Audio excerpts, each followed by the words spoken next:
Louvado seja nosso Senhor Jesus Cristo. Cristo ontem, hoje e sempre. A nós descei divina luz. A nós descei divina luz. Em nossas almas acendei o amor de Jesus, o amor de Jesus. Vinde, Espírito Santo, sonhe dos vossos fiéis e acendei neles o fogo do vosso amor. Enviai vosso Espírito e tudo será criado e renovareis a face da terra. Oremos. Ó Deus, que instruíste os corações dos vossos fiéis com a luz do Espírito Santo, fazei que apreciemos retamente todas as coisas, segundo o mesmo Espírito, e gozemos sempre da sua consolação, por Cristo Senhor nosso. Amém. Ave Maria, cheia de graça, o Senhor é convosco. Bendita sois vós entre as mulheres, bendito é o fruto do vosso ventre, Jesus. Santa Maria, Mãe de Deus, rogai por nós, pecadores, agora e na hora de nossa morte. Amém.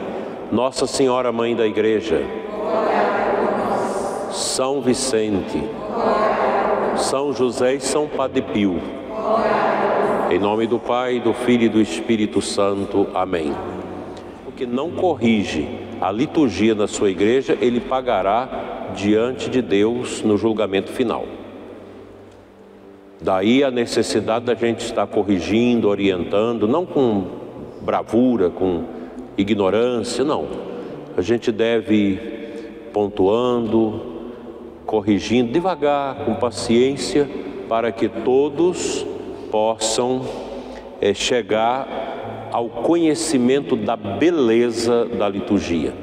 Um católico que conhece a liturgia da igreja jamais abandonará a igreja. Nunca. Quando que a gente vai conhecer toda a liturgia? Só no céu. Nem os melhores teólogos foram capazes de conhecer tudo da liturgia. A liturgia é um poço cristalino que a gente nunca vai dar quando chegar ao fundo dele. É muita coisa, é muita beleza. A liturgia é um pedaço do céu na terra. Por isso que a liturgia deve ser bem preparada, bem celebrada, com muito amor. Nós, sacerdotes, devemos esquecer tudo lá fora e celebrar a missa com tranquilidade. Eu conheço padres que mandam mãe sair correndo da igreja com o menino chorando, que briga. Isso não ajuda, Deus não quer isso. Tem que ter paciência. Eu já tive missa que quando eu fui pregar, menino chorando, aquela mãe que não tem noção que tem que sair lá fora para melhorar o choro do menino, depois voltar, e fica ali sacudindo e berrando. Você passa para as preces, vai, no final da missa, sem o choro do menino, você prega. Mas nunca brigar. É muito complicado isso. Você afugenta as pessoas. Eu estou falando isso que eu já fiz isso no início do meu ministério, muita besteira, inclusive em casamentos, que depois eu tive que amargar terrivelmente as consequências disso. Você briga com a criança na igreja, a mãe, o pai, a avó, o tio, tudo com raiva, os amigos, você atinge um monte de gente, que depois, às vezes, foge da igreja por culpa nossa. O símbolo da nossa fé é o creio. Quando foi escrito o creio? São dois creios. Tem um resumido e um mais longo. O mais longo a gente reza em algumas ocasiões. O símbolo apostólico foi feito pelos apóstolos. É o menorzinho. anos 70, 80, por aí, da tradição da igreja. Eu creio em Deus Pai Todo-Poderoso. É o símbolo da nossa fé. Ele dá o resumo de tudo que nós cremos. E um outro símbolo da fé é o creio niceno-constantinopolitano, que foi escrito no ano 381, para definir as verdades sobre Cristo. No catecismo tem os dois. E se você ler com bastante atenção, você vai ver que o símbolo da nossa fé, o creio, é o resumo da nossa fé. As irmãs carmelitas de Copenhague, que foram guilhotinadas, parece que 18 irmãs, na Revolução Francesa, antes delas serem guilhotinadas, elas fizeram a oração do creio, a profissão de fé. Então o creio é a profissão de fé que nós fazemos. Creio em Deus Pai Todo-Poderoso, Criador, tal. Depois creio em Jesus Cristo, depois creio no Espírito Santo, depois na igreja. O outro creio de 381, ele é maior. Creio em Deus Pai Todo-Poderoso, Criador das coisas visíveis e invisíveis, que não teve princípio, não teve fim. Então vai muito bonito, ele é maior. Difícil até de decorar. Tem gente que decora, eu não dou conta. Mas ali é o símbolo da nossa fé. E o catecismo, ele faz um comentário geral. O início do catecismo é um comentário sobre o creio, sobre o símbolo da nossa fé. E aqui no meio do catecismo, mais ou menos, nós temos tudo sobre a liturgia. Por que a liturgia? O catecismo pergunta, por quê? Por que nós temos que ter missa? Por que nós temos que ter celebração? Quais são as ações litúrgicas na igreja? O que é liturgia na igreja? Só a missa? O que mais que é liturgia na igreja? Uma celebração da palavra que o diácono faz é liturgia. Uma celebração de exéquias que um ministro da comunhão faz é liturgia.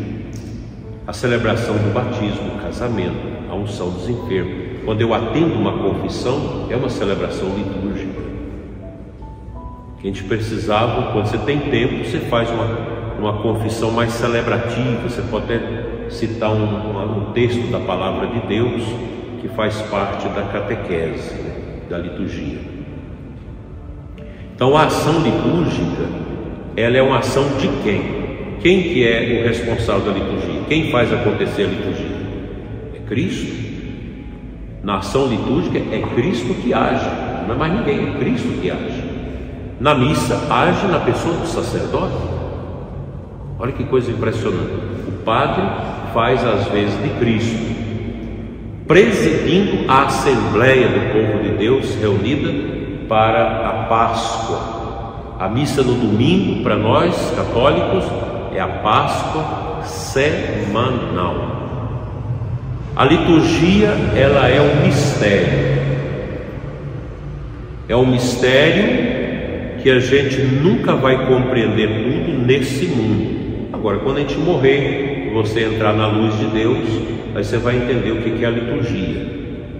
O livro do Apocalipse, ele é um livro que trabalha essa questão do mistério da liturgia. Fala da Jerusalém Celeste. Porque a Igreja Católica, ela está em 3 estágios. O estágio histórico, que é o nosso, que nós militamos na Igreja. Nós somos militantes na Igreja. Nós estamos nesse mundo. Nós somos uma milícia de batizados. A Igreja do Purgatório é uma igreja padecente. São as almas que estão no estado, não vão para o inferno, mas têm que passar por uma purificação para entrar no paraíso. E o céu, que é a igreja celeste. Então nós temos igreja militante, igreja padecente, igreja celeste. A gente reza isso na missa? Reza ou não reza? Na missa tem uma parte da missa chama anáfora. Alguém não sabe o que é anáfora? Levanta a mão. Anáfora. A anáfora é a oração eucarística que começa com o prefácio. O Senhor esteja convosco, corações ao alto, demos graças ao Senhor nosso Deus. Ali no início, né, da oração, depois tem o santo, depois do santo já começa a oração para a consagração do pão e do vinho, que serão transubstanciados no corpo e no sangue do Senhor. O pão e o vinho se transubstanciam. A substância, essa realidade que na linguagem filosófica chama de ontológica, do ser do pão e do ser do vinho, se transubstancia no ser do corpo, no ser do sangue de nosso Senhor Jesus Cristo. Por isso é uma coisa bastante profunda. Então a anáfora é toda esta oração central ali na liturgia, que traz Cristo do céu ao altar nas oblatas do pão e do vinho consagrados. Isso é importantíssimo. Depois da consagração, a igreja reza. Primeiro um agradecimento, fazendo uma lembrança do Cristo, do Pai que nos deu Jesus. Depois você reza pela igreja militante. Você fala o nome do Papa, o nome do Bispo e todo o povo. É a igreja militante, somos nós. Depois você reza para os defuntos, para os mortos. É a igreja padecente, é a igreja do purgatório. E depois você reza para a igreja celeste, citando Nossa Senhora, os mártires, os santos e os apóstolos. Ou seja, isto representa a comunhão da igreja. Nós somos um corpo em Cristo, que tem uma comunhão. Nós estamos em comunhão com os que padecem no purgatório, em comunhão com a igreja celeste. Isso é muito bonito e profundo. A liturgia é esta realidade que liga os católicos em todas as circunstâncias. Então, nossos familiares que estão no paraíso, os que estão no céu, nós fazemos comunhão com eles na missa. Somente a missa faz essa referência. Aqueles que estão no inferno, não tem como fazer comunhão com eles. É só a igreja perdida. Isso aí é uma realidade perdida. É um corpo místico, não de Cristo, mas o corpo místico da iniquidade. O mistério da iniquidade. O demônio e o inferno formam o mistério da iniquidade, que não se mistura com o mistério de Deus. Então a liturgia é esse mistério que nós nunca vamos compreender a sua profundidade. Nós vamos aprendendo ao longo da vida, e quando a gente ficar já velho, nós já vamos saber muita coisa da liturgia. Para isso nós precisamos ler o catecismo da Igreja Católica, sobre a liturgia, está aqui. Tem também um livro que está no missal. Nosso missal vai ser trocado agora. Nós estamos aguardando, já pagamos, estamos esperando chegar o novo missal, com algumas alterações. No missal, nós temos uma introdução, chama-se Introdução Geral ao Missal Romano. Ali tem todas as explicações da missa, sobre os ministros, sobre o altar, sobre o ambão, sobre a pia batismal, sobre os leitores, sobre o canto, está tudo ali explicado. E no lecionário, aquele livro vermelho grande, tem também uma introdução ao lecionário, que é toda uma teologia sobre a palavra de Deus e como deve ser usada a palavra de Deus na liturgia. Você pode comprar esse livro, os dois, num só, a Introdução Geral ao Missal Romano e ao Lecionário, nas edições CNBB. Se você entrar lá no site, você compra e chega na sua casa. Vale a pena, porque você vai estudando, vai lendo, explica tudo, o que é a comunhão na boca, comunhão na mão, comunhão de joelho, explica tudo isso, explica as procissões, como organiza a entrada para a missa, o papel do padre, o papel dos leigos, do diácono, está tudo lá. É impressionante, tudo certinho, como deve ser os forros do altar. Ara Dei Cristo Est. O altar é o centro da igreja, é a mesa, o santo sacrifício. Qual deve ser a cor dos forros do altar? Sempre branco. Não precisa botar vermelho, nem verde, essas coisas como o pessoal faz. Não precisa não, sempre branco. A cor litúrgica é a roupa do padre. O padre que usa as cores litúrgicas, vocês já sabem o significado disso, não vou falar, nos tempos oportunos, próprios, né? Então, o mínimo possível, né? O altar, quando o altar é bonito, não se tampar ele tudo com forro. Pode ser um forro mais discreto, como ali, dá para você ver o altar. O altar é bonito. Pode ser um altar esculhambado, é melhor que tampa tudo. Porque um altar feio, porque tem gente que faz tanta coisa feia para Deus que dá dó, né? Então o ambão deve ser sempre livre, do jeito que está ali, não precisa botar fogo no ambão. Depois o padre vai fazer a pia batismal. Eu não consigo talvez ficar assim embaixo, são de sempre, né? E 8 lados. Não faz igual a da catedral não, porque é horrível. Parece um copo. Não parece a pia batismal, parece um copo. E outra coisa, colocou em cima. O padre Dom Dilma, quando morreu, vai ter que pagar diante do purgatório o sofrimento das velhas para subir para batizar os meninos ali. A pia batismal também deve ser bem com o estilo do altar e do ambão. Que você entra na igreja, você contempla o altar, contempla o ambão, contempla a pia batismal. Maravilhoso. No meu programa Oração da Manhã, nesses tempos, agora estou falando dessas coisas, da liturgia. Quem escuta vai aprendendo, né? Então a liturgia é essa beleza. São os sinais, a via sacra na parede. Tudo isso deve ajudar você a orar. A liturgia não precisa de muita coisa, não. Ela precisa daquilo que é necessário. Necessário. Por exemplo, precisa comentar a comunhão? Não. Quantas vezes deve fazer um comentário na missa? Uma vez. O comentarista pode, antes da missa, uns 3 minutos, ler as intenções. Você lê as intenções. Pode dar uma palavra de acolhida. Silêncio. Agora pode comentar a missa, a entrada da missa, um comentário pequeno.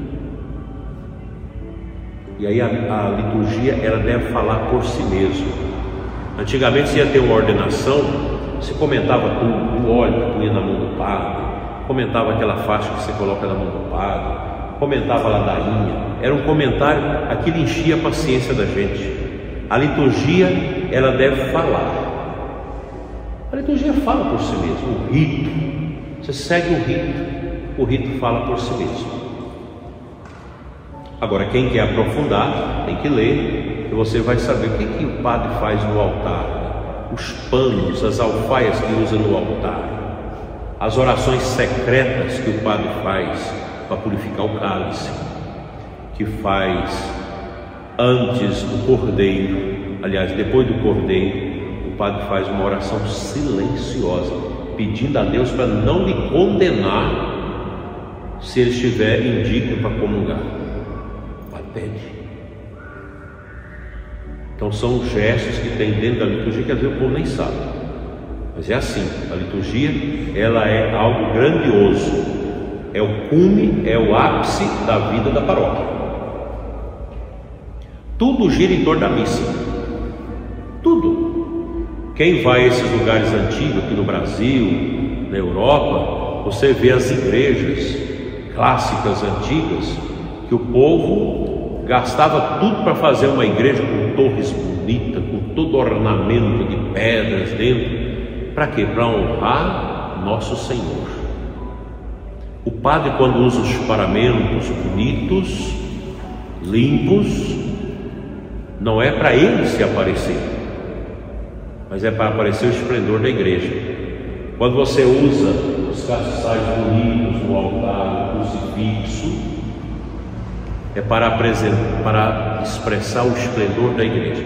Por que, gente, que a gente tem esse crucifixo aqui e outro no altar? Por que isso? Alguém já perguntou isso? E esse crucifixo de costa para nós ali no altar?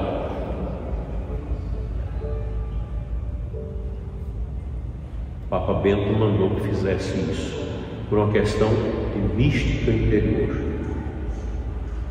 A missa é o santo sacrifício. No rito antigo, o altar era encostado na parede e o padre celebrava o sacrifício olhando para a cruz em cima, geralmente o sagrado, e o povo junto. A nossa igreja aqui é feita corretamente, o altar, porque é do lado que nasce o sol. Toda a igreja deveria ter o altar para o lado que nasce o sol, porque o Apocalipse diz: o sol que se levanta, o sol de justiça, uma referência ao ressuscitado. E exatamente nesse mundo está o Calvário, está o lugar que Jesus morreu por nós. E a missa é a memória viva atualizada do Calvário. Papa Francisco diz: quem vai à missa vai ao Calvário. Então, o altar era preso na parede e o sacerdote celebrava versum Deo, de frente para Deus, e o povo assistindo à missa atrás. Com a mudança da liturgia, trouxe-se o altar para frente, tirou Jesus do centro, porque o Santíssimo, não existia capela do Santíssimo, o Santíssimo centro. Algumas igrejas da diocese estão voltando o Santíssimo centro, as que estão sendo feitas estão tendo Jesus no centro. Então, no centro, e o padre sentava do lado do bispo.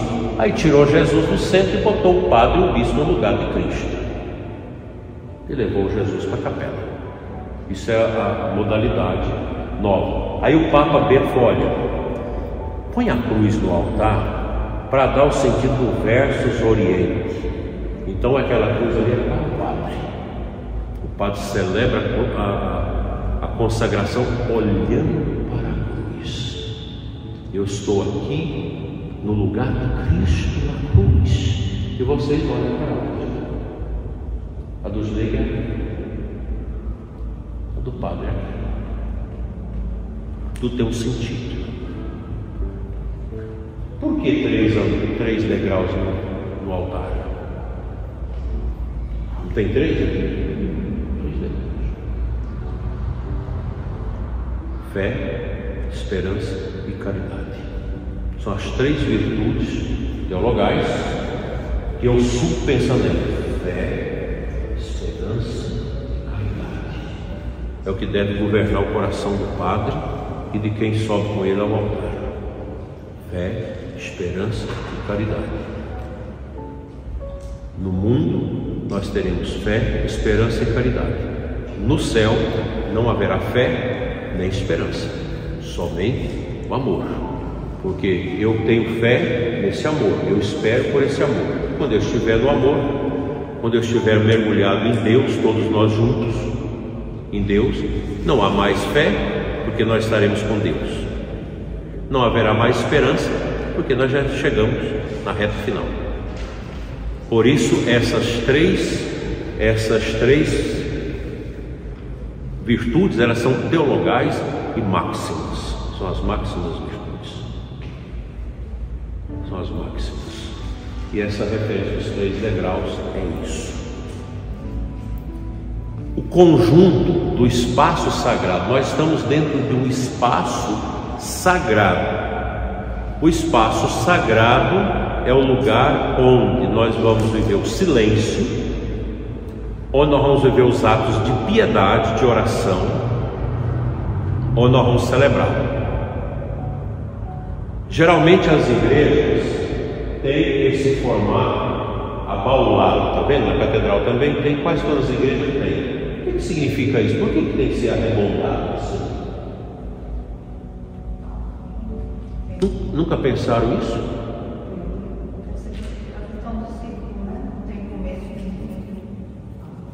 O que as mulheres têm dentro da barriga onde gera gente? O útero.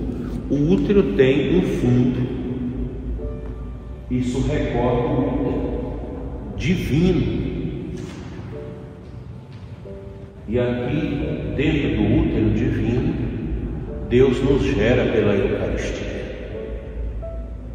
Esse é o sentido profundo, isso. A missa não é qualquer coisa. Não é qualquer coisa. Nós viemos ao altar para sermos gerados. Por que a igreja tem que ter a torre? Qual o sentido da torre da igreja? A nossa é meio feinha, né?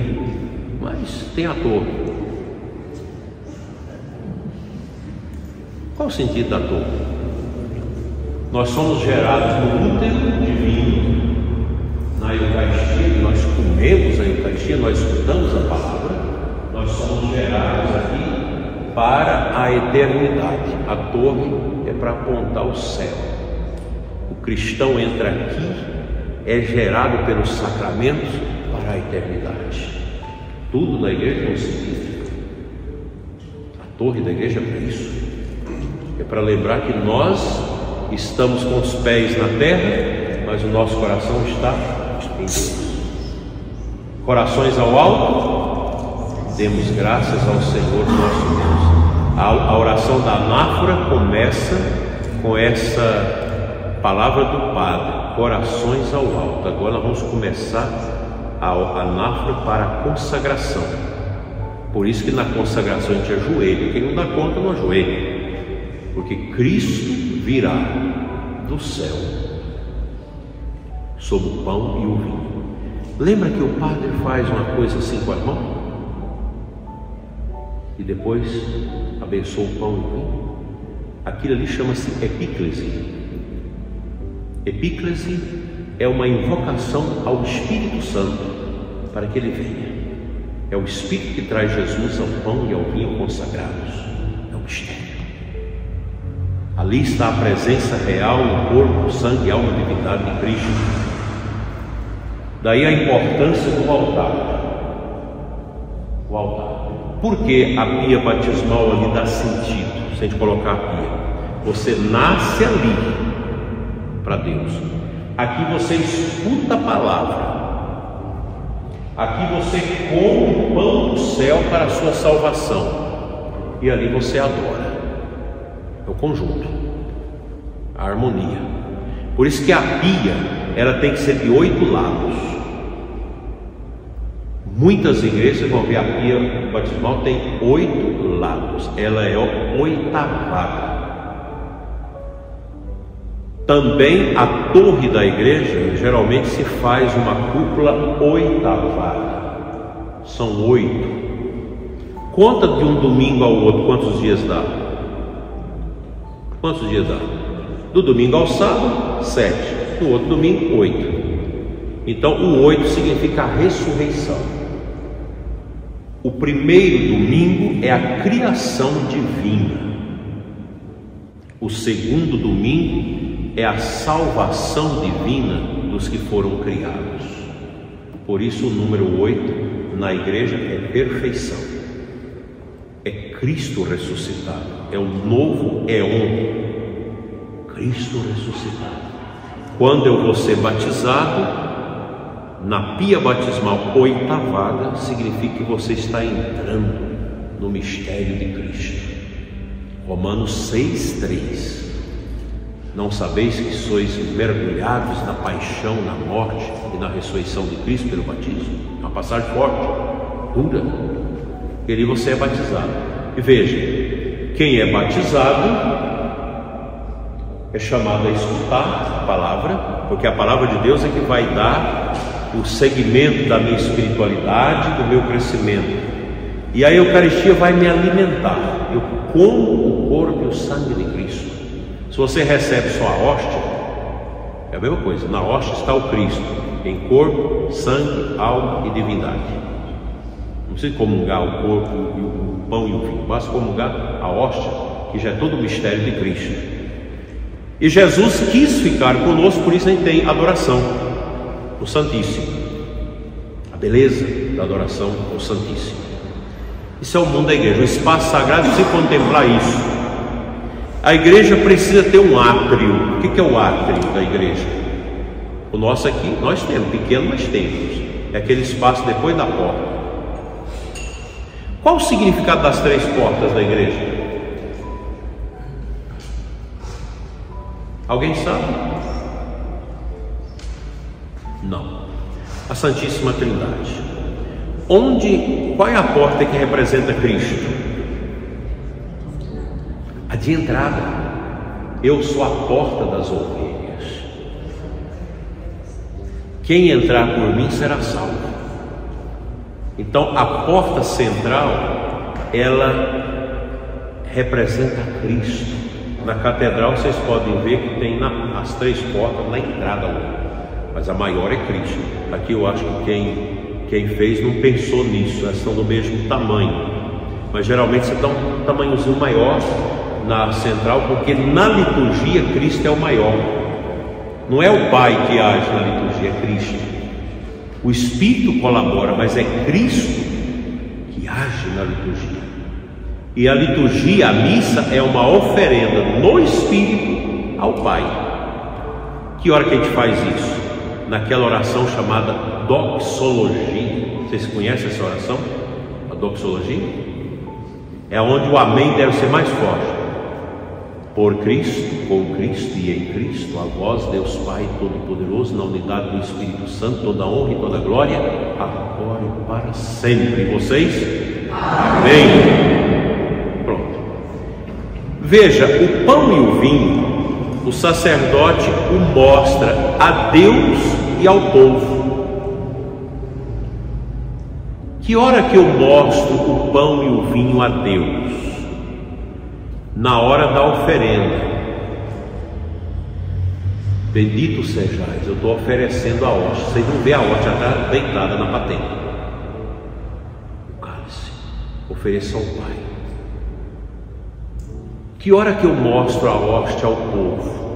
Na consagração. Eu levanto a hóstia, toca-se o sino em honra a Cristo Cordeiro, e a gente adora Jesus na hóstia e no vinho. No vinho não vê porque está dentro do cálice. Depois, na doxologia, eu vou apresentar somente a Deus. O povo não vê a hóstia na hora da doxologia, está na patena e o cálice. É oferenda ao Pai. Na hora do cordeiro, eu mostro a hóstia para o povo. Quebro a hóstia, é a fractionis panis, é a fração do pão. Nos Atos dos Apóstolos 2,42 está lá. A comunidade se reunia para a fração do pão. Eu corto a hóstia, quebro um pedacinho e coloco dentro do cálice.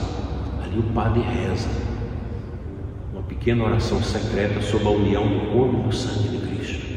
Qual que é esse significado? A nossa unidade com a igreja, a unidade do corpo e do sangue de Cristo, a unidade da natureza humana e divina de Cristo. Então aquele gesto é muito rico.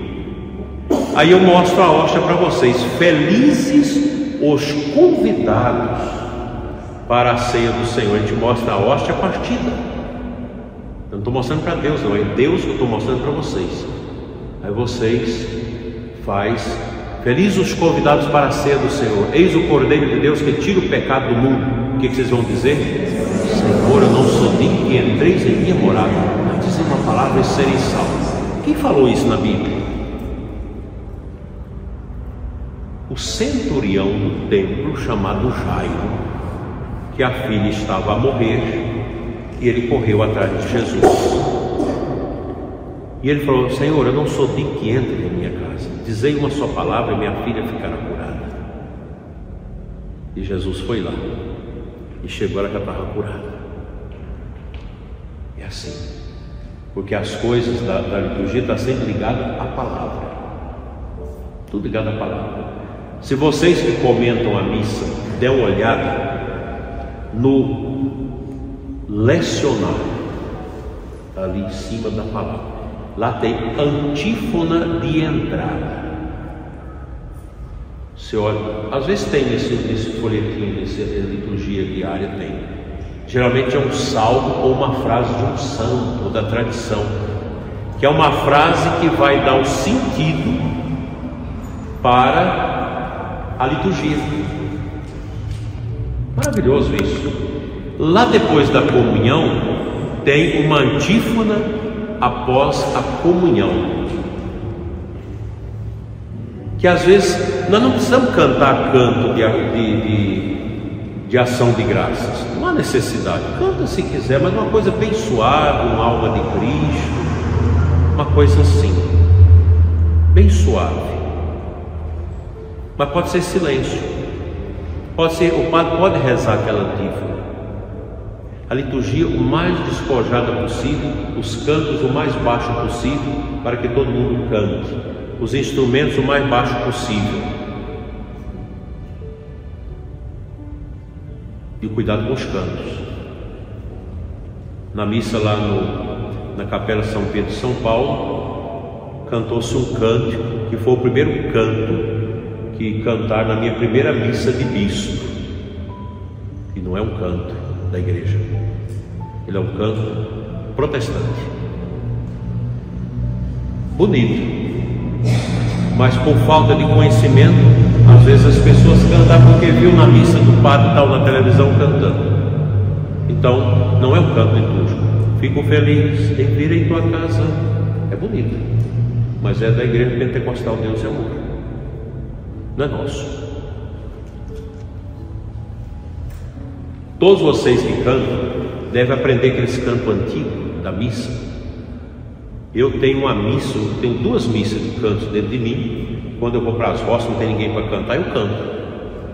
Com a igreja subiremos ao altar do Senhor.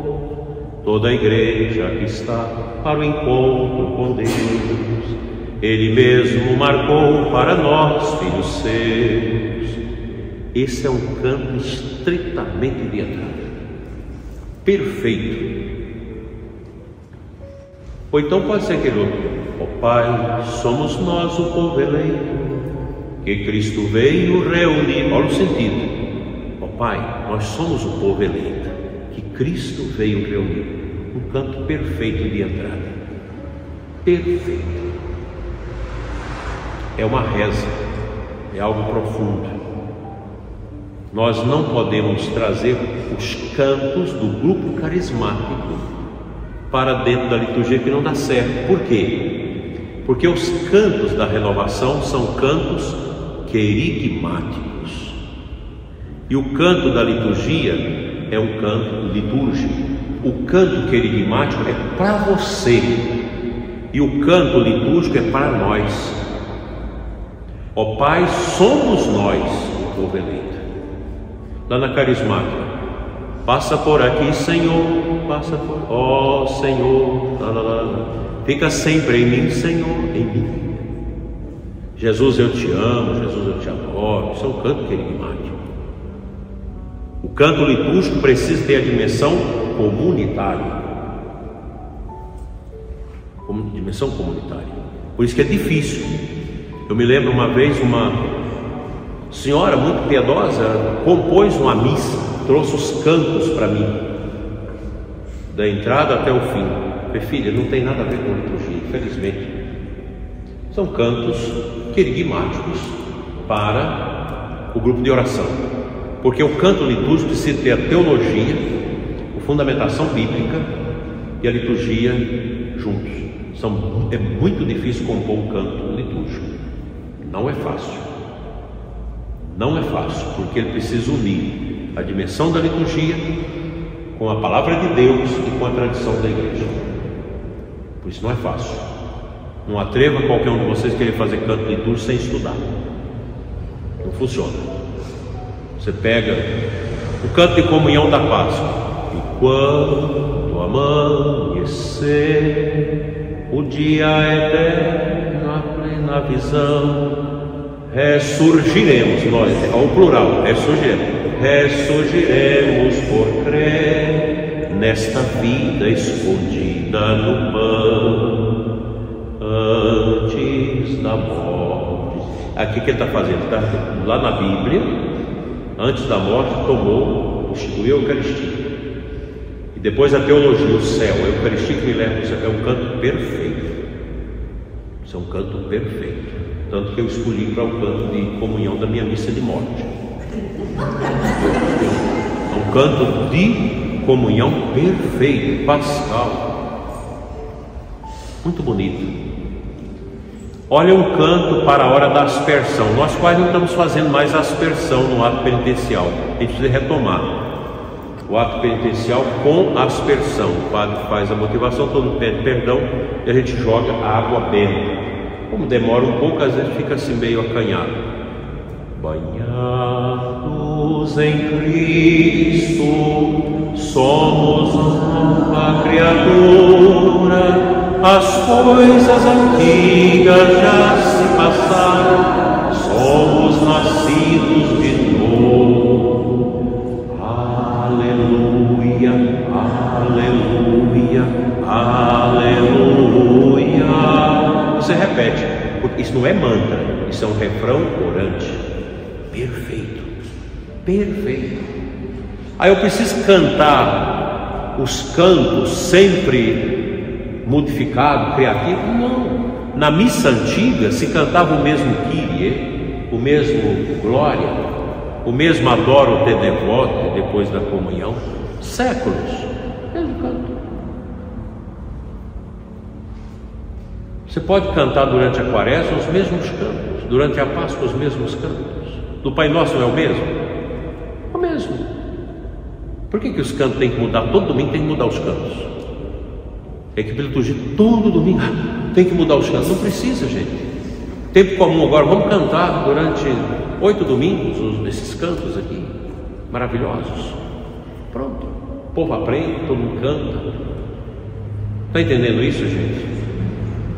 Por isso que na liturgia nós somos chamados a criar uma pastoral litúrgica próximo.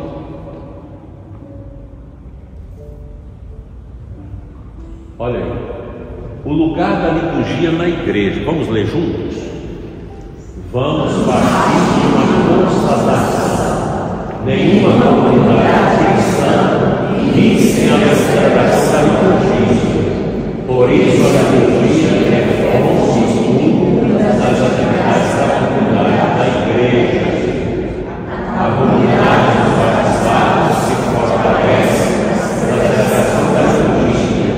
Ela é a assembleia dos que celebram. Não tem padre. O diácono pode fazer a celebração da palavra com a distribuição da comunhão. Não tem diácono.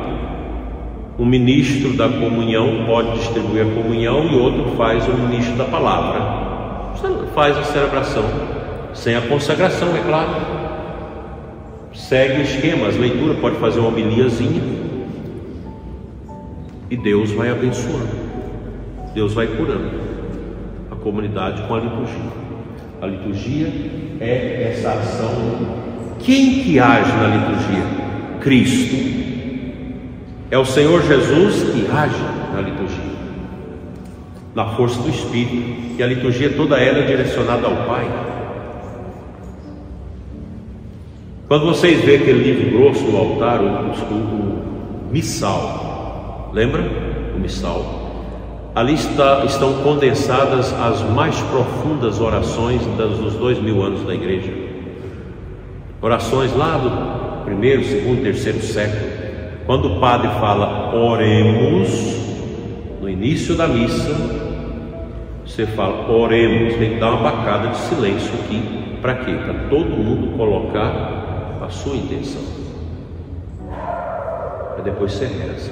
Aquela oração é profundíssima, profundíssima.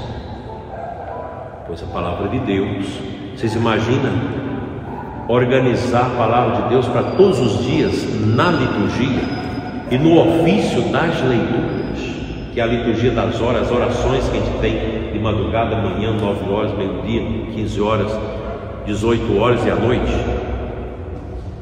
Tudo tem a palavra de Deus, o salmo, tudo pensado. Isso levou séculos e séculos para ser feito por homens extremamente sábios. A liturgia não foi criada de ontem para hoje. Quem conhece a Igreja Católica nunca deixa a Igreja Católica. As outras denominações não têm isso, eles não têm sacramento. Nós temos os sacramentos e é maravilhoso isso. Vamos adiante. A primeira e fundamental realidade litúrgica é, sem dúvida, a Assembleia, o povo. Assembleia é uma palavra grega que significa o povo. Por isso que fala Assembleia Legislativa, Assembleia disso, aqui para nós Assembleia Litúrgica. O povo de Deus na igreja forma uma Assembleia pública de fé. Ou seja, a eclesia, que é uma palavra grega em latim, o grupo dos que congregados para a reunião, é a igreja. A oração colecta tem mesmo essa função de chamar a atenção de toda a Assembleia para a escuta da palavra e, consequentemente, para a Eucaristia. A oração da coleta, ela foca o sentido da palavra e da Eucaristia. Depois vocês podem pegar, quem tem a liturgia diária, vocês podem olhar. Quem quiser ter um aplicativo para a vida toda da liturgia completo, das orações, de missa, de tudo da liturgia, vocês compram o aplicativo, R$30 e poucos. E liturgia, tudo emendado, o I minúsculo, o L maiúsculo e liturgia. É da CNBB. É uma maravilha, porque meu telefone está ali. É uma maravilha porque você tem tudo ali, via sacra, as orações, a liturgia diária, nos domingos até o comentário da liturgia do domingo. Você tem ofício de Nossa Senhora, toda a liturgia da manhã, da tarde, da noite, tudo está ali. Como livro, são 4 volumes desta grossura. E é muito difícil para vocês leigos aprender a marcar aquilo. Que é muita coisa, os dias dos santos, tudo ali. Agora no aplicativo é fácil. Você compra uma vez só, toda vez que você muda de celular, você configura com o seu e-mail, onde você comprou o liturgia, ele volta. Está lá. Uma riqueza. Orações, cantos em latim, a contemplação do rosário, a via sacra, tudo ali. É um poço de riqueza esse aplicativo. Você tem ele, Canuto? Quem mais tem ele aqui? Está R$21? Funciona sem internet, qualquer lugar que você tiver. Eu acho que vale a pena vocês que estão da frente da igreja ter.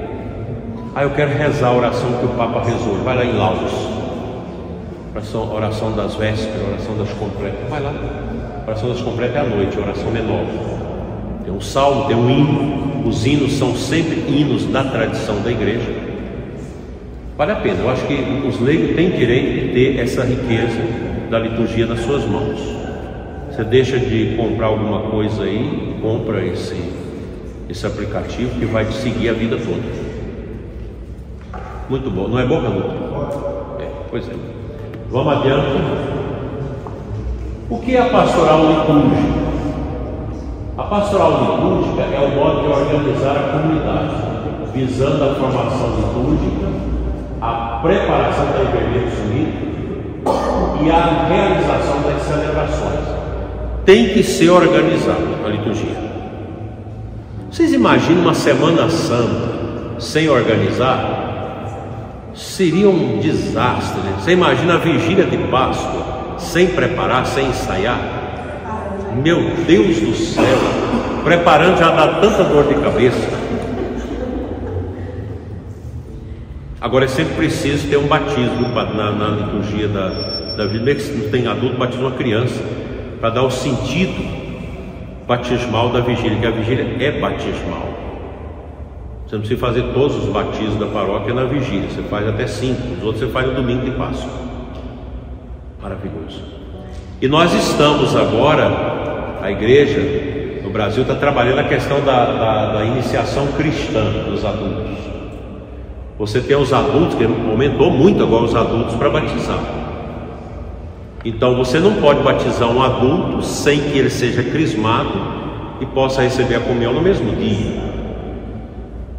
Eu vou batizar você, depois o bispo vem fazer a crisma, você crisma e depois você comunga. Não, o padre tem autorização, a gente dá eu dou essa autorização. Tem bispo que não dá, mas eu dou autorização para os padres crismar um adulto, inclusive a vigília pascal. Os adultos, Quem é da catequese aqui? Nós já falamos disso hoje na catequese, não falo para os outros.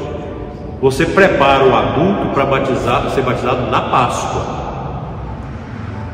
Aí você faz os escrutínios. Você vai catequizando, chega nos 5 domingos da quaresma, ele tem que vir à missa. Aí faz o escrutínio. Tem o dia da inscrição do nome, tem as orações, os exorcismos, tem a entrega do Pai Nosso, tem a entrega do creio, o símbolo, e o último dia o padre unge ele no peito. Tem os exorcismos, a marcação da cruz na orelha, no nariz, na boca, nos ombros e no coração. E eles ficam na missa até a homilia e o rito que faz. Terminou ali, o padre manda sair. Eles são pagãos, eles não precisam participar da missa. Eles não podem comungar, não são batizados. Então, extraordinário, vocês podem voltar para casa. Na Páscoa, então eles são batizados. E aí são acolhidos pela comunidade, eles vão comungar pela primeira vez. Daí em diante eles vão participar da missa. E durante a Páscoa, toda a igreja vai rezar por eles e a catequese vai ensinar para eles os sinais. Chama mistagogia, o mistério dos sinais. Durante a quaresma, todos nós preparamos para a renovação do batismo na Páscoa. Por isso vocês aqui, é indispensável que vocês participem da vigília de Páscoa. O povão aí não vai participar, mas quem tem um pouco de esclarecimento não pode deixar de participar da vigília de Páscoa. Ah, mas tem 9 leituras, é tempo demais. Não, mas você vem, você prepara para participar da vigília, que é linda demais. É uma vigília que deveria começar meia-noite e terminar às 5 da manhã, com a procissão da ressurreição. Era assim, mas por causa de ladrão, essa coisa, é assalto, essa bagunça toda no mundo, então modificou. Então, durante a quaresma, nós nos preparamos para a renovação do nosso batismo. E aí na noite de Páscoa, quando se batiza, se benza a água do batismo, então aí o padre, o diácono, os ministros asperge a comunidade com a água batismal. E os que receberam o batismo já reza para eles na quaresma, pelos que vão receber o batismo. Depois na Páscoa, por aqueles que nasceram na noite santa. Toda a quaresma, toda a Páscoa é rezando pelos que nasceram. Muito bonito isso. A gente não pode perder essa oportunidade, porque isso ensina a gente a viver a profundidade da liturgia. Muito bonito. A nossa igreja é uma riqueza. Então aqui nós temos a equipe de celebração. Ali vocês veem que o menino traz parece que é um cálice. Nunca se coloca um cálice na procissão. A âmbula com as hóstias, com as partículas, que a hóstia é a grande, partículas e as galhetas. Você pode fazer essa procissão sempre com a água e o vinho e as partículas numa âmbula. Nunca o cálice. Nunca o cálice. Primeiro porque pode cair a tenda, nunca o cálice. O cálice é sacerdote. É o padre que toca no cálice, é o diácono que purifica o cálice. Outra coisa, tudo ser colocado numa procissão de oferta deve ser ofertado. Nós vamos ofertar os alimentos para os pobres. Traz, apresenta o altar, depois o pessoal tira, isso vai ser destinado aos pobres. Aí eu apresentei um cacho de uva e um pão. Mas quem vai comer isso? O padre sozinho não dá conta, um pão desse tamanho. Eu geralmente distribuía com os coroinhos, com os ministros na sacristia.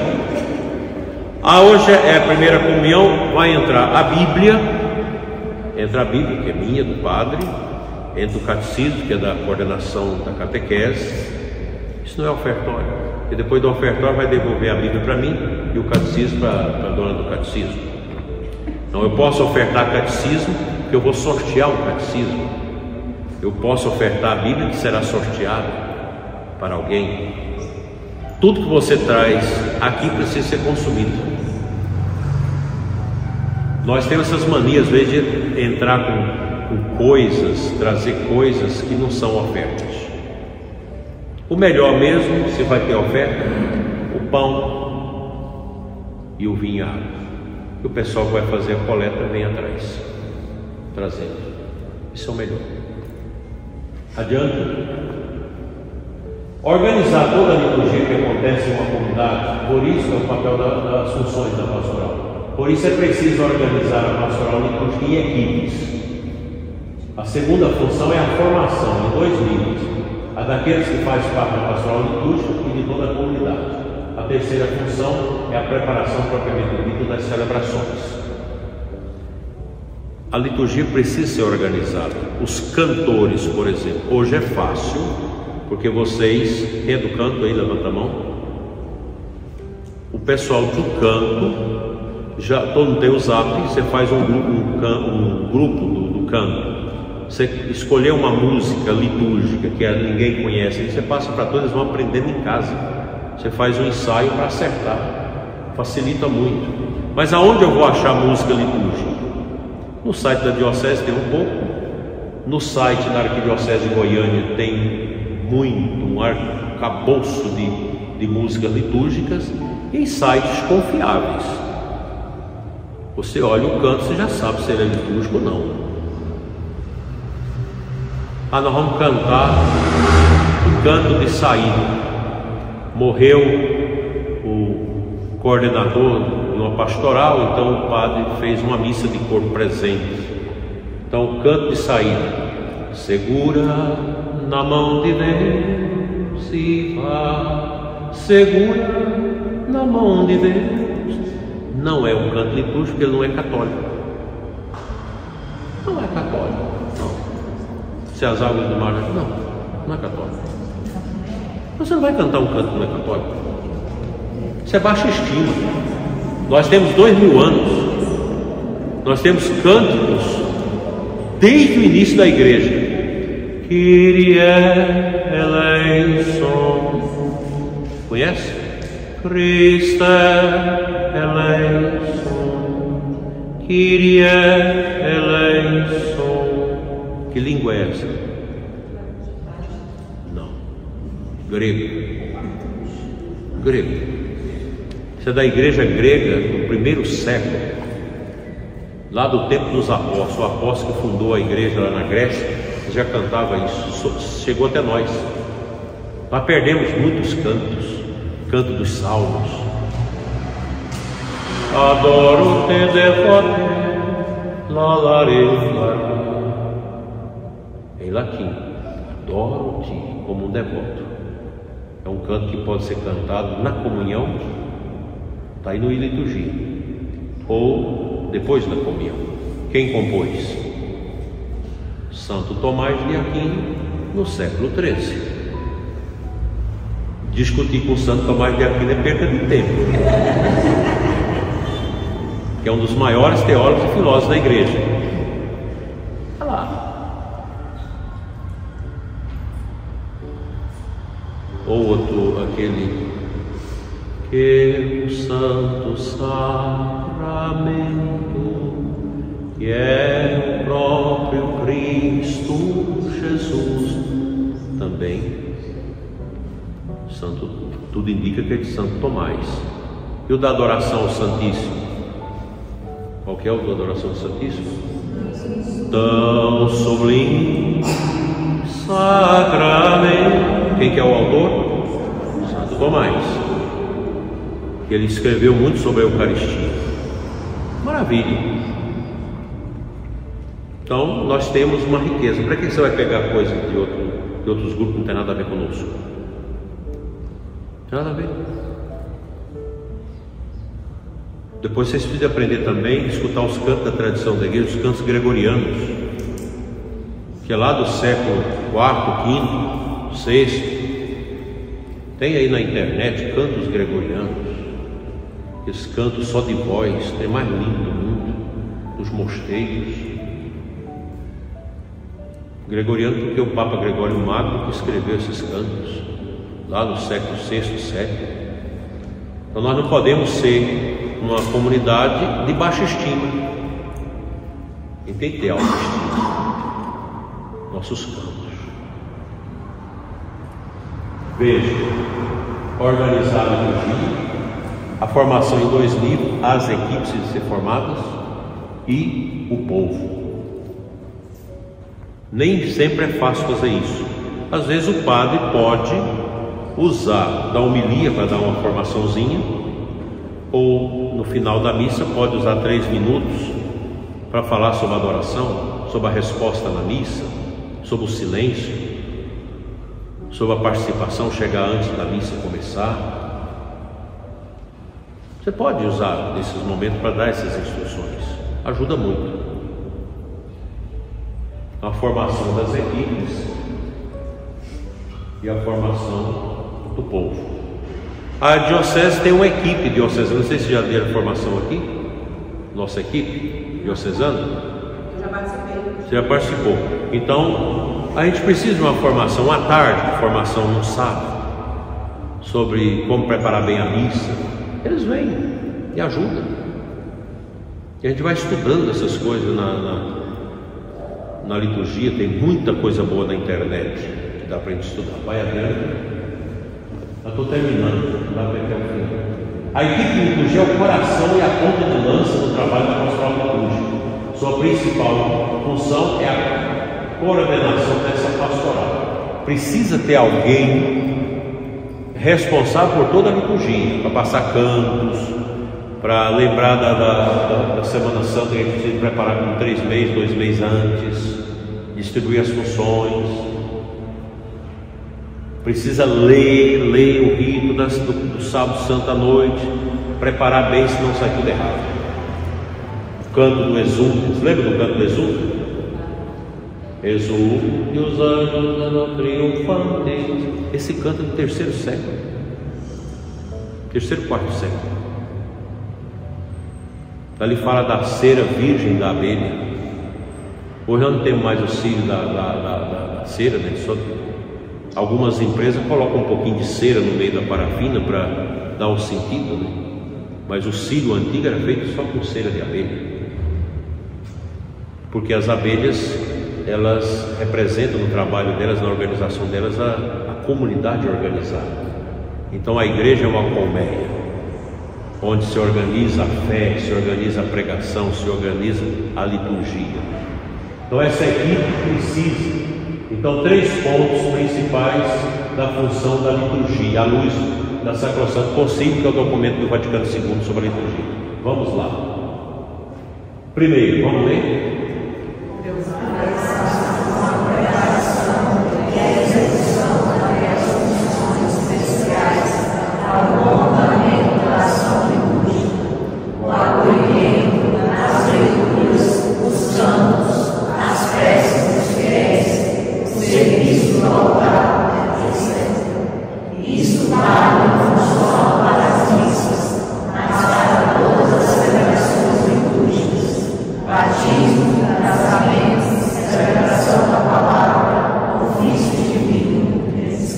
Eu não sei se vocês lembram, no dia da ordenação de Canuto, nós tivemos, antes da ordenação, o ofício divino das laudes, aqui, antes, quando foi dado o ministério de leitor aos futuros diáconos, dentro do ministério da liturgia das horas. Então, aqui nós temos uma sinalização da importância da equipe de liturgia, a questão de acolhimento, a questão das leituras, botar gente que lê direito, tem que treinar. A melhor liturgia, então, mais treina, reza a leitura em casa. Você tem uma liturgia, você vai lá, eu vou ler daqui a um mês, vai lá, qual que é a leitura daquele mês? Está lá, na liturgia tem tudo. Você vai lá, olha a leitura, que maravilha. Você reza a leitura, você não vai ler aqui para o povo, você vai proclamar a palavra de Deus, que é a palavra de Deus na palavra dos homens, para que as pessoas sejam edificadas. Então os cantos, as preces, às vezes a gente faz essas preces desses folhetinhos, não tem nada a ver com a comunidade. Nada impede que você faça 1 ou 2 preces próprias. Está tendo um encontro hoje dos vicentinos da paróquia, está tendo um encontro de uma pastoral, o pessoal da catequese vai iniciar essa semana, pela nossa catequese, que vai começar no próximo sábado. você faz umas 2 preces próprias, porque às vezes essas preces vêm umas coisas tão fora de lógica, fora da nossa realidade. Adapta, a liturgia é para isso, né? Então, para tudo. Eu tive uma experiência numa das paróquias que eu passei, na última. A gente tinha uma equipe de liturgia para os casamentos, que tinha muito casamento na paróquia. Aqui é diferente, porque teve só um casamento no ano passado, de jovens, né? Mas é os casamentos dos que estão juntos, né? Mas mesmo o casamento comunitário, vai casar 5 casais da comunidade, faz uma missa bonita, uma celebração bonita, comentário inicial, as leituras, o pessoal vem adequadamente para ler. É triste quando num casamento vai ter uma leitura, alguém de vocês quer fazer a leitura, aí aquela mulher mal vestida, toda descomposta, que gosta de se aparecer, ela aceita fazer a leitura. Aí sobe ali, para subir já uma tristeza, capundão tudo de fora, tudo pelado. Aí quando ela sobe lá, você já está vendo a metade dos seus seios, e às vezes um umbigo de fora com um anel, com um piercing pendurado, né? Então não está adequadamente vestida para a liturgia. Por isso que a equipe de celebração, a equipe da palavra, nesses casos, deve atuar para colocar ordem e dignidade nas coisas, porque os nossos casamentos viraram uma banalidade, infelizmente. Até mesmo os meninos nossos da igreja que vão casar, eles acabam cedendo a esses cerimoniários pagãos terríveis que botam tanta coisa dentro das nossas igrejas. Agora inventaram um negócio de fazer umas árvores dentro da igreja. Outro dia teve um problema na nossa diocese, que o padre chegou, tinha 3 árvores montadas dentro da igreja. E o padre falou: mas o que é isso? A árvore que vai montando e monta, é igual uma árvore mesmo. O padre: mas o que é isso? Não, dentro da minha igreja não aceita. Foi uma confusão, uma ameaça de processo e tudo mais, né? Não, dentro da igreja não vai ter isso. Eu quero que a minha cachorra entre com as alianças da minha filha. Não precisa disso, isso não é liturgia. Não é. Aquela encenação de padrinho, é tudo bobagem, paganismo, não tem nada a ver com liturgia. Não tem necessidade disso. Mas é difícil achar um casal que realmente quer um casamento litúrgico. Não é fácil, porque a moda, as coisas que vai criando, né? E vocês sabem que o casamento na igreja, ele é recente, tem uns 400 e poucos anos. Antes o casamento era feito pelos pais, nas suas casas, todo mundo era católico. Os pais faziam o casamento dos filhos. Depois do Concílio de Trento, para inibir as bagunças e os abusos, o casamento passou a ser assistido pela igreja. Mas quem faz o casamento são os noivos, não é o padre que faz, são os noivos, né? Vamos adiante, o segundo ponto: assumir aquela preocupação central na renovação litúrgica conciliar, que é a participação de todo o povo da liturgia. O povo tem que responder amém. O Senhor esteja convosco, Ele está no meio de nós. Rezemos a oração que o Senhor nos ensinou, todo mundo. O canto, o povo também precisa cantar. Os cantores não podem cantar tão alto que não deixa o povo cantar. Na diocese ainda tem umas 3 paróquias que resistem na barulheira da liturgia. Você fica quase angustiado na missa com aqueles cantos, aquelas baterias horrorosas, aquele barulhão. O povo não participa. Então canta suave. Vamos cantar suave. Vamos cantar os instrumentos baixos. Todo mundo canta, ora. O canto é orante, não é para aparecer a voz de quem está cantando. Canta orante. Ofertas singelas, pão e vinho sobre a mesa colocamos, sinal do trabalho que fizemos e aqui depositamos. É teu também nosso coração, nosso, não é meu não. Aceita, Senhor, a nossa oferta, que será o teu próprio ser. Esse é um canto profundamente litúrgico. Você canta baixo, é um canto antigo, o povo canta, a Assembleia canta. Na vida caminha, quem come deste pão. Não é bonito? É bom estarmos juntos, à mesa do Senhor, unidos na alegria, partir do pão do amor. Isso é um canto de comunhão perfeito. Esse é perfeitíssimo. Feito pela irmã Miriam Collins, já falecida. Os cantos dela são maravilhosos. Minha amiga me visitou umas 4 vezes com um curso de canto pastoral, como padre, depois como bispo. Infelizmente morreu. Então o povo precisa participar, o povo precisa dizer amém na doxologia, precisa rezar o creio junto. O Senhor esteja convosco, está no meio de nós, tem que fazer isso, o povo tem que participar. A liturgia precisa ser, nós todos somos agentes desta participação no mistério da liturgia. Tem as partes próprias do padre, tem as partes de silêncio, mas aquilo que compete ao povo de Deus responder, responda com amor. Último ponto. Essa equipe ela é chamada a assumir com o padre tudo que diz respeito à vida litúrgica da paróquia ou da comunidade. Organização, formação, planejamento e animação. Só para dizer da importância dessa equipe de liturgia, dessa coordenação, desse serviço para o bem e a santidade da paróquia.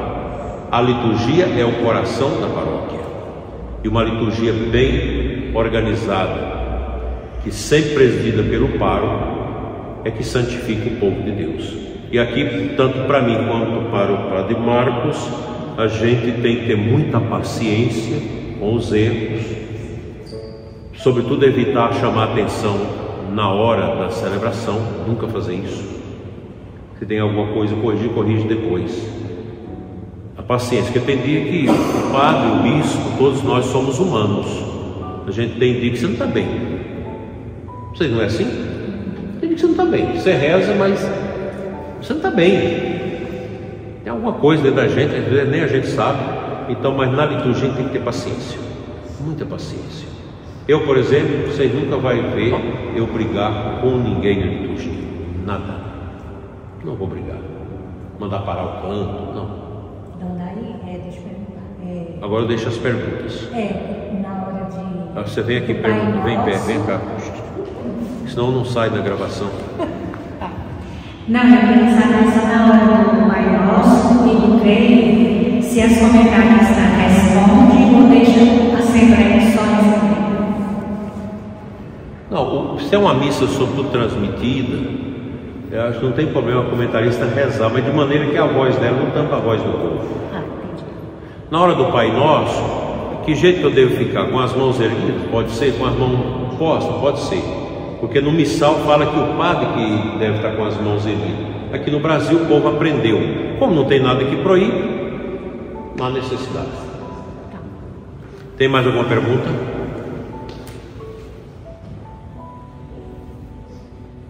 Ninguém. Sobre as Palmas não é previsto na liturgia as palmas. Agora entra esses costumes. Eu acho, hoje já velho como sou, que as palmas não ajudam na piedade. Não ajuda na piedade. Em muitos lugares batem palmas nas minhas missas, o povo comenta nas... mas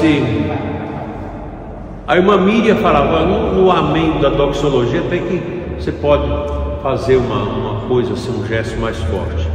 Mas geralmente os liturgistas recomendam a sobriedade. As palmas dão uma noção um pouco meio mundana das coisas que se faz no comício de eleição, de tantas coisas, né? Bateria, esse barulhão. Uma liturgia mais serena, mais tranquila, faz melhor bem a nossa alma do que uma liturgia barulhenta. Eu acho que a gente deve ir superando isso. A missa, gente, é o andar de cima da igreja. A missa não é para agradar ninguém. Eu gosto da missa, mas a missa tem que me agradar. Não. A missa não é para agradar ninguém, é para agradar a Deus. A liturgia da missa, ela é sóbria. Eu não preciso de muita coisa. O padre pode celebrar uma missa sem nenhum canto. que a missa é a mesma. Tranquilo. A segunda pergunta. Sim. Segunda pergunta da irmã. Segunda pergunta. Na hora da coleta, muitas vezes as pessoas vão fazer coleta e quando chegam na frente do altar para fazer coleta, levanta a caixa para cima. É certo? Porque eu aprendi, foi até com o Gil, quer dizer, o Padre Gil falou que era errado. Sim. Na minha capela lá, na Capela do Sagrado Coração, eu contei. Não precisa disso. E são invencionices. As pessoas inventam as coisas e ficam, e outros vão copiando o erro. É muito fácil copiar o erro. A gente é igual criança. Criança escuta uma pessoa falar bobagem, ela aprende na primeira vez. Você ensina 50 vezes a Ave Maria, não aprende. Mas uma bobagem que ela escuta, ela aprende. Então essas bobagens que a gente vai criando na igreja, leva a isso. Então o pessoal vem para a coleta, faz a vênia, coloca a coleta num cantinho. Não é bom colocar na nossa sacristia, porque pode entrar alguém lá e roubar a coleta. Não, e tem gente até dentro da igreja, a gente vai lá e pega. Dá uma desculpa lá no banheiro, e de repente lá se foram 2 notas de 50 reais que estavam na coleta. E o padre nunca vai ficar sabendo. A caixa entrou lá. Vocês do dízimo é que deveriam contar essas coisas. Eu já mandar para a secretária tudo anotado. Para ninguém depois falar que a secretária está pegando a coleta. Então isso não precisa. Esses gestos não precisa disso, gente. Não precisa. Não há necessidade.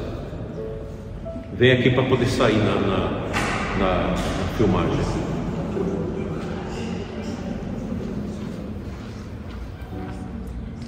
Então, na hora da transubstanciação, quem está fazendo a coleta está dando a parar e ajudar também. Quando eles retornam, eles vão passar na frente ao altar. Eles vão passar em pé ou eles devem fazer a genuflexão? Eu acho que a coleta deve ser concluída antes de iniciar a oração da anáfora. Então você faz a coleta, se está demorando, prolonga um pouquinho o campo das ofertas, até que faz, mesmo que o padre tenha que sentar um pouquinho, mas eu acho que dá para fazer. Então encerrou a coleta, então continua a Santa Missa, né? Quando você passa, porque é o seguinte, você começou a missa, Cristo está presente, segundo o Concílio Vaticano II, no altar, no padre, na palavra, em todos os batizados que estão na missa. Então Cristo já está no meio de nós. Então às vezes não há necessidade de ficar fazendo muita genuflexão, porque Cristo já está presente. Mas se você vai passar, se tem que passar, porque ninguém fica andando durante a missa, na hora da consagração, não tem esse negócio de ficar andando para lá para cá, coroinha andando para lá para cá. Tem que ensinar os meninos. Fica quieto, espera, não fica movimentando para lá para cá, andando dentro da igreja. Então, se Cristo já está no altar, já está transubstanciado, você pode fazer uma genuflexão, como também pode fazer genuflexão na hora da comunhão.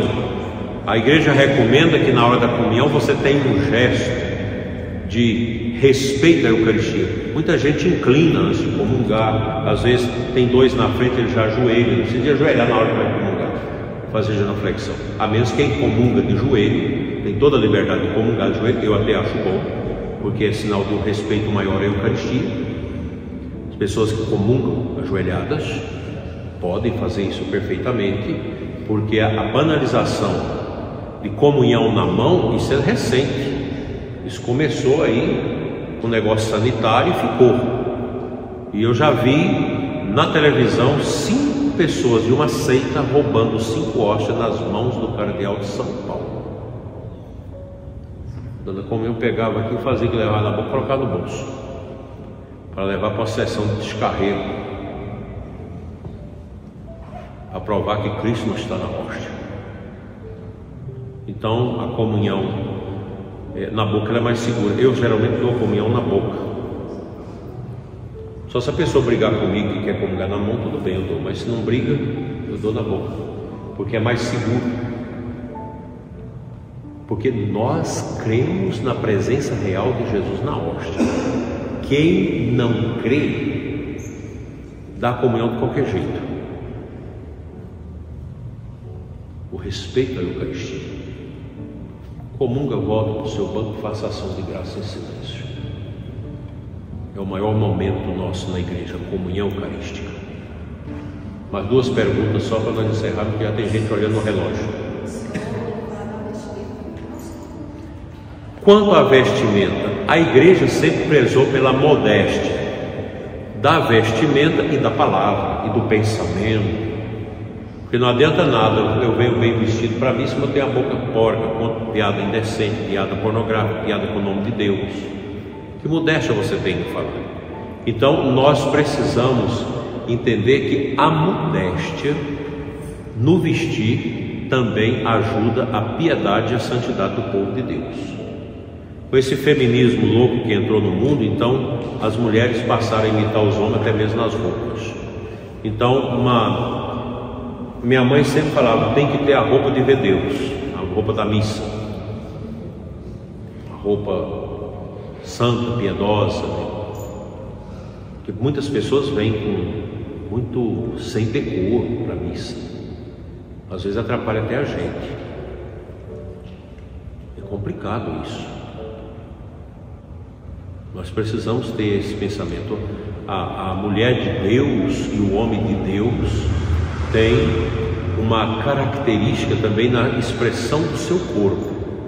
Aí, se vocês querem ver modelos de roupas para santidade, para homens, para crianças, para mulheres, entra lá no Facebook da Modéstia Católica ou no Instagram Modéstia Católica.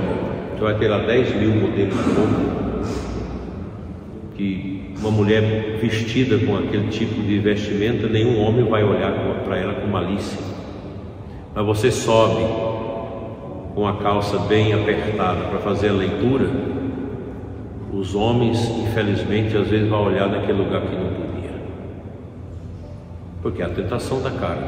E alguns homens reclamam para a gente, as mulheres me tentam na missa.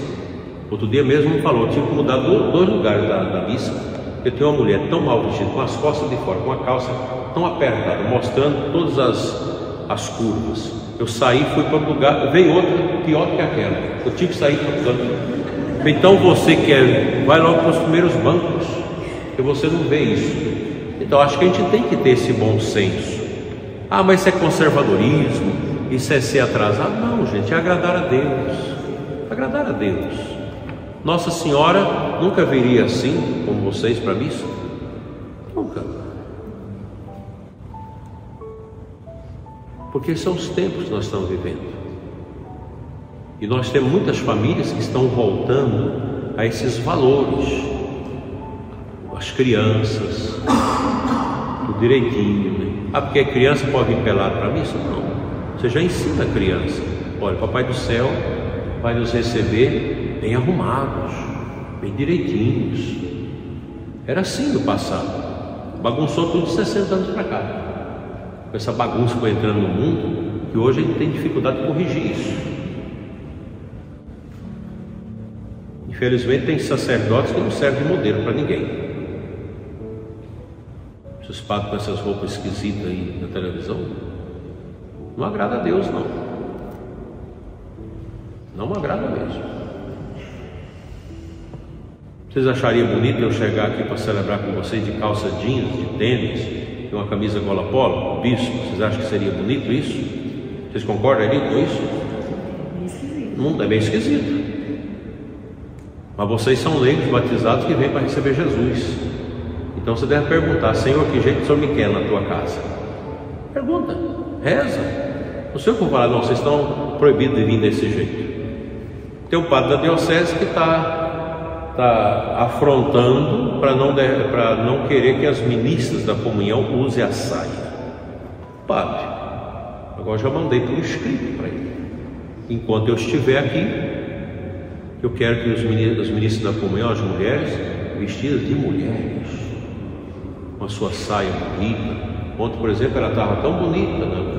Foi hoje, né? Hoje, com a saia direitinho. Você olha, você sente, é a dignidade para mexer com as coisas santas. Não, nós não podemos concordar com as coisas. Ah, mas isso é bobagem.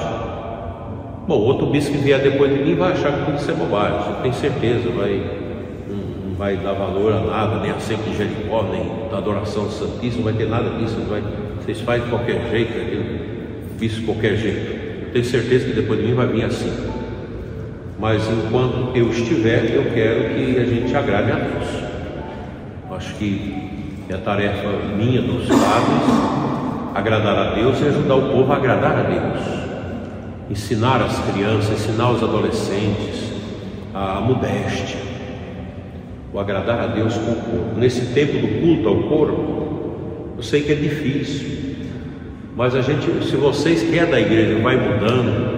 Você já tem a sua roupa adequada para vir à igreja, vem a família bonita, o homem bem vestido, porque tem homem também que está vindo de bermuda para a igreja. Na catedral tem uns 3 lá, sempre de bermuda. Qualquer hora dessa eu vou ter que falar, porque homem de bermuda? Mas não, bermuda para você ir no armazém comprar as coisas, no supermercado, ir lá na praia, mas na igreja você venha com respeito na igreja, pelo amor de Deus. Você imagina se o padre Marcos chega aqui, camisa gola polo, bermuda e de chinelo para celebrar a missa. Todo mundo fala, mas esse padre está fora do rumo. Não tem a modéstia, né? Não é assim. Então agradeço a atenção de vocês, agradeço os que nos acompanham e que Deus abençoe, que nós vamos crescendo. Isso aqui é apenas uma palavrinha, uma introdução, que a liturgia é grande. Eu sugiro para vocês a introdução geral missal romano. Vocês podem comprar para ler o que é a missa, as partes da missa, tudo. Tem toda uma introdução teológica. E esse livrinho que eu estou lendo agora no programa Oração da Manhã também, gestos, sinais, essas coisas na liturgia, que é bonzinho, traz sistemas, essas coisinhas que às vezes a gente não sabe o que significa, desde o nome do Pai, o ambão, as cinzas, essas coisas, a oração da coleta, a cruz, tem todos esses ensinamentos. Como é o nome do livro? Que o senhor falou aí da liturgia? Eu sempre cito o nome dele no programa, né? Eu tenho ali no celular, posso passar para a senhora depois do nosso encontro aqui. Eu agradeço a atenção de todos. Nós vamos concluir e que nós saibamos, com muito amor, levar a nossa liturgia a sério. Aqui, por exemplo, tem a alma de Cristo aqui, porque certamente o comentarista reza essa oração depois da comunhão, não é isso? De quem que é essa oração? Santo Inácio de Loyola, cujo dia agora é 31 de julho, fundador dos jesuítas, é lá do século XVI. Aí a oração, muito bom. Glória ao Pai, ao Filho e ao Espírito Santo.